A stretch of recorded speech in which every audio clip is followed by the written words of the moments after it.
نوجوان طبقہ بالخصوص تعلیمی اداروں میں جو آج نشے میں اتنا مبتلا ہو گئے ہیں، اور خاص طور پر آپ یہ دیکھیے کہ اس میں لڑکے اور لڑکیاں دونوں ہی شامل ہو گئے۔ وجوہات کیا ہیں، اعداد و شمار کیا ہیں، یعنی اب یہ اسٹیٹس سمبل بن گیا ہے، اور لڑکیاں بھی بڑے مزے سے اب جو کرسٹل پی رہی ہوتی ہیں اور کوئی پوچھنے والا نہیں ہے، اور ایک بہت بڑی تعداد ہے۔ اور تو کیسے روک تھام ہو، حکومتی اقدامات کیا ہونے چاہیے؟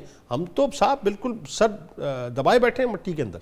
سر جس طرح یہاں پر ابھی بات ہو رہی ہے نا کہ جب کوئی چیز سامنے آ جاتی ہے نا، میڈیا اس کو ہائی لائٹ کر دیتا ہے، یا حکومتی اداروں کو لگتا ہے کہ اب کہیں نہ کہیں ان کی شامت آ جائے گی اور انہوں نے اپنا پرفارمنس بھی کچھ نہ کچھ دکھانی ہے، تو ایسا کچھ ہوتا ہے۔ مجھے یاد ہے 2019 میں اس وقت کے جو آئی جی اسلام آباد تھے نا، انہوں نے 8,50,00,000 روپے کی فیڈرل گورنمنٹ کے اندر ہی وہاں منشیات ریکور کی تھی۔ جب انہوں نے یہ منشیات ریکور کی تو ان سے کسی نے پوچھا کہ یہ جو ڈرگ ہے اتنی تو آپ نے ریکور کی پبلک سیکٹر اور کچھ حد تک پرائیویٹ سکول، کالج، یونیورسٹیز اور کچھ وہاں پر جو کیفیز اسلام آباد کے اندر ہے، یہ ریکارڈ کا حصہ یہ موجود ہے ہمارے پاس، یہ ساری اسٹیٹسٹکس۔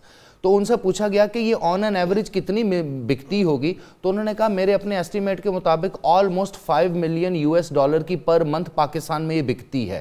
آتی کہاں سے ہے، بنتی کہاں پر ہے، کون اس کو بیچتا ہے؟ آپ کو یاد ہوگا ہمارے ایک بڑے مشہور پرائم منسٹر ہوا کرتے تھے یوسف رضا گیلانی صاحب، ان کے بیٹے سے متعلق ایک بہت امپورٹنٹ کیس بنا تھا جس کو ایفیڈرین کیس بھی کہتے ہیں۔ پھر ایک پنڈی کے بڑے مشہور ایم این اے تھے، وہ بھی نون لیگ کے اس میں انوالو بعد میں پائے گئے، پھر کچھ کو سزا ہو گئی۔ مزے کی بات یہ ہے کہ وہ جو کیس بنے، اتنی آوازیں اس پہ اٹھی، میڈیا نے اتنا اس پہ بین کیا، الٹیمیٹلی وہی اماؤنٹ اس ڈرگ کی اب اس سے ڈبل میں بیچی جا رہی ہے۔ زیادہ کمپنیز کے نام بنا دیے گئے ہیں اور میڈیکل انڈسٹریز میں انوالو ہیں for the sake of medicine. اس ڈرگز کو کسی نہ کسی طرح پاکستان میں لایا جاتا ہے ڈیفرنٹ سالٹس کی شکل میں۔ دوسری امپورٹنٹ چیز کہ ہماری جو مقننہ ہے لیجسلیچر ہے وہ کیا کرتی ہے؟ ہمیں معلوم ہے کہ جو سینٹ ہے نا، اس کی ایک قائمہ کمیٹی ہے برائے اینٹی نارکوٹکس، ٹھیک ہے، جنہوں نے نارکوٹکس کو ختم کرنا ہے۔ مجھے لگتا ہے شاید وہ سینٹ کی قائمہ کمیٹی برائے نارکوٹکس ہے، جنہوں نے نارکوٹکس کو پروموٹ کرنا ہے، ناٹ اینٹی نارکوٹکس۔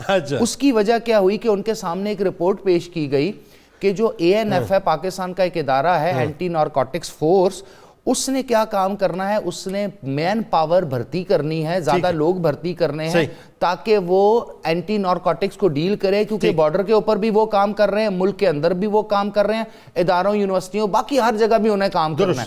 تو انہوں نے 2017-18 میں سمری بھیجی، پھر نئی گورنمنٹ آ گئی، 2019 میں قائمہ کمیٹی کے سامنے گئی کہ 10,000 بندے ہمیں چاہیے، بٹ انفارچونیٹلی یا فارچونیٹلی بیوروکریسی کو یہ بات سمجھ نہیں آئی، عدالتیں اس کے اوپر سٹے دے دیتی ہیں، تو اے این ایف ہاتھ پہ ہاتھ رکھ کے بیٹھی، اور ٹوٹل اس وقت اے این ایف پہ ایکٹیو ممبر افسروں سمیت اس وقت موجود ہیں 3,140۔ اتنی امپلائی کی فورس ہے، اتنی مین پاور ہے، اور پورے پاکستان کے اندر $5 ملین کی انڈسٹری پر منتھ ہے۔ اس کو یہ روکیں گے؟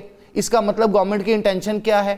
عدالتوں کی انٹینشن کیا ہے؟ اداروں کی انٹینشن کیا ہے؟ مقننہ کی انٹینشن کیا ہے؟ میری اور آپ کی انٹینشن کیا ہے؟ یعنی ہم اس انڈسٹری کے انڈائریکٹلی بینیفیشری ہیں، اس کو کہتے ہیں مافیا۔ اب صرف آخر میں 2 جملوں میں بات بتائیے، جو تباہی ہے وہ ہے نوجوانوں میں، بالکل ہمارے اداروں کے اندر، تعلیمی اداروں میں، اس کے بارے میں 2 جملوں میں کوئی آپ کے ذہن میں کوئی سجیشن اگر ہو؟ جی، اس کی سب سے پہلی امپورٹنٹ سجیشن تو یہ ہے کہ آپ اے این ایف کی اپنی جو ان کی ریکوائرمنٹ ہے ان کی امپلائمنٹ کریں، ان کی فورس کو کمپلیٹ کریں۔ دوسری امپورٹنٹ چیز، میڈیا، اساتذہ اکرام، اور سب سے امپورٹنٹ یونیورسٹیز، کالجز کی جو ایڈمنسٹریشن ہے، وہ اس کو کرمنل لیول پر جا کے انٹالریٹ کرے، بالکل ٹالرنس نہ کرے، اور سزائیں دیں، ایکسپیل کریں لوگوں کو، استادوں کو، شاگردوں کو، ایڈمنسٹریشن کو، تب اس کو ہم بہتر کر سکتے ہیں۔